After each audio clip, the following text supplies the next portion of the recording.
Bien, bonjour à tous.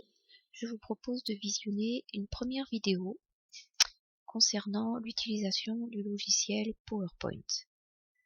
J'ai fait le choix de vous proposer ces vidéos de manière à ce que nous ne consacrions pas notre temps de formation à la théorie, mais que nous puissions effectivement pratiquer le plus possible pendant les 1h30 où nous serons ensemble. Voilà. Donc je suis sous Windows 8.1, ce qui fait que mon logiciel PowerPoint est la version 2013. Il y a très peu d'écart entre la version 2013 et 2010. Les propositions et les fonctions sont quasiment identiques. Donc lorsque l'on ouvre le logiciel, on tombe sur une page de présentation où, comme on peut voir ici, il y a des modèles préexistants. Voilà. Donc l'avantage de ces modèles, c'est que ils sont très rapides d'utilisation. En revanche, au niveau personnalisation, c'est vrai qu'ils laissent moins de possibilités. On a également ici, dans l'onglet supérieur, des thèmes. Là, on va en ouvrir un qui peut être utile dans la vie personnelle.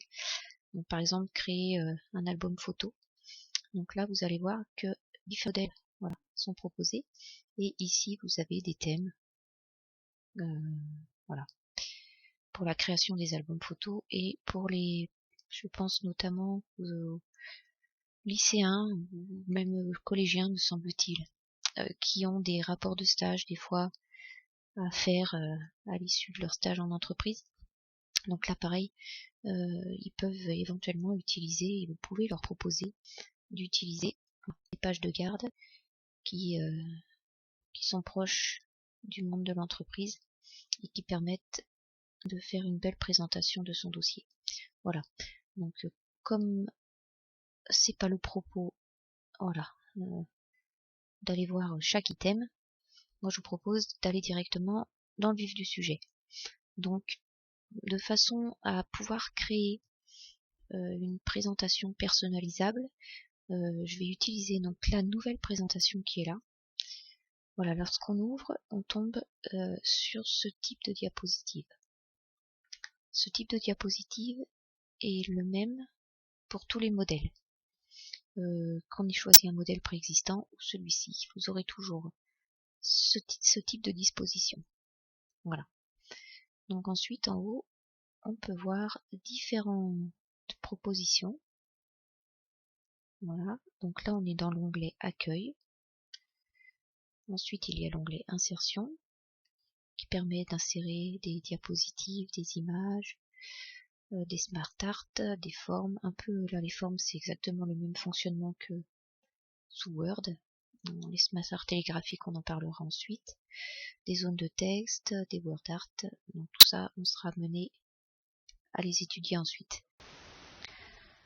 Ensuite, on a l'onglet Création. Donc dans cet onglet, on va retrouver les fameux modèles que nous avions en présentation à l'ouverture du logiciel. Donc voilà. Donc là, il y a un certain nombre de possibilités de création. Et ici également, on peut faire défiler et voir les possibilités, changer la couleur. Donc là, il y a plusieurs choix. Donc on peut choisir la couleur, la police, c'est-à-dire la forme de l'écriture, les effets qui vont être appliqués à la diapositive. Voilà. Donc là, quand on clique et qu'on parcourt les items, on peut voir que le texte qui est à l'intérieur de la diapositive est également affecté par ces transformations. Il suffit simplement de passer sur les modèles pour avoir un aperçu des possibilités qui nous sont offertes. Voilà. Donc là, imaginons choisir cette disposition-là. Et ensuite ici, on peut donc choisir la couleur de la diapositive que l'on souhaite travailler. Puis également on peut choisir, donc comme je disais tout à l'heure, la police. Donc et la même chose, lorsqu'on passe, on peut avoir un aperçu, voilà, de l'écriture. Hop. Donc créer une diapositive à partir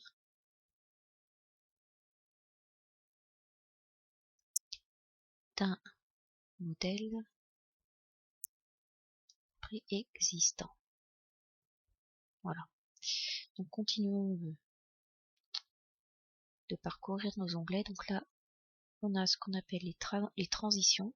Donc ça fera l'objet d'une autre vidéo, ainsi que les animations.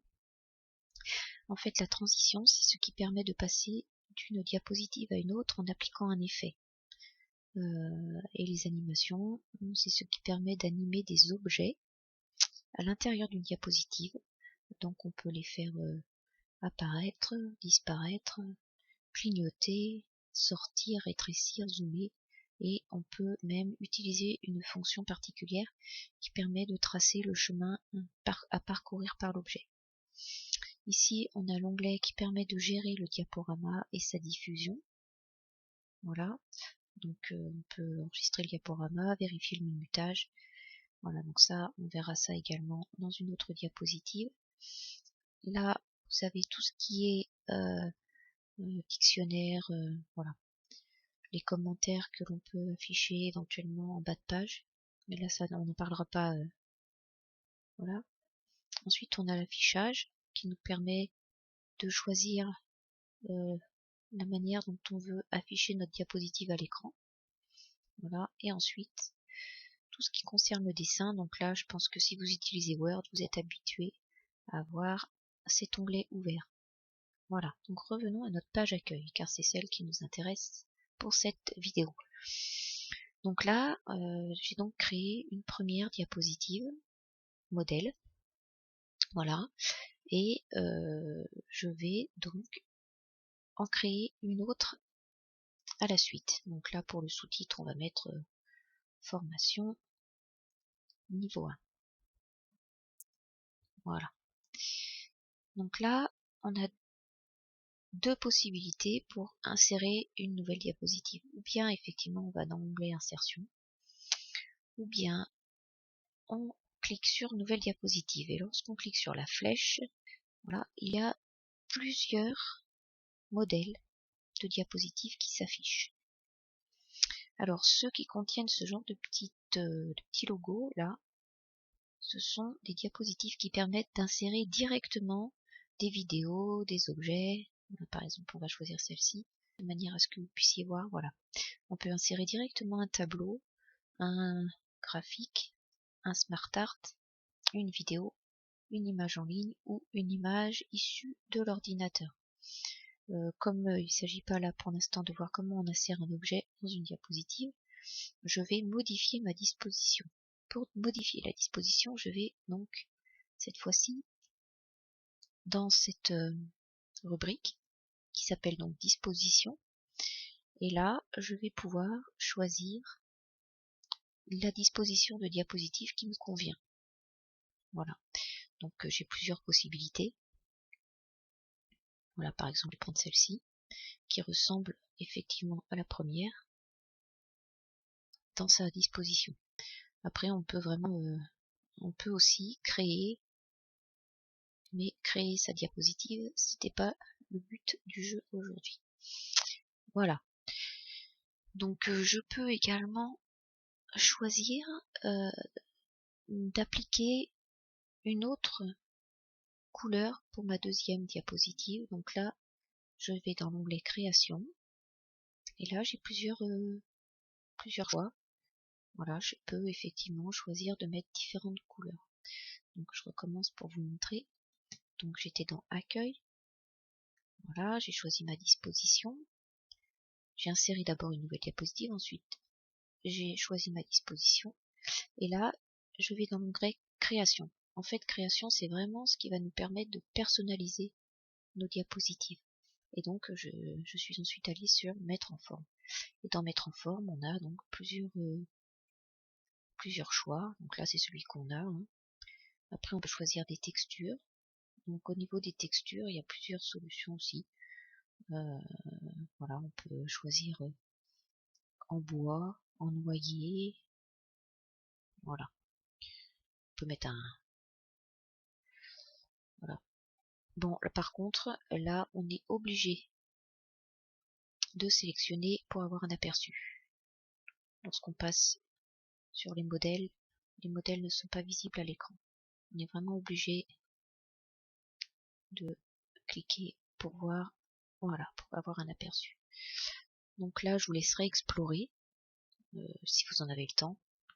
C'est vrai qu'il y a des petites choses, voilà, comme les motifs de remplissage.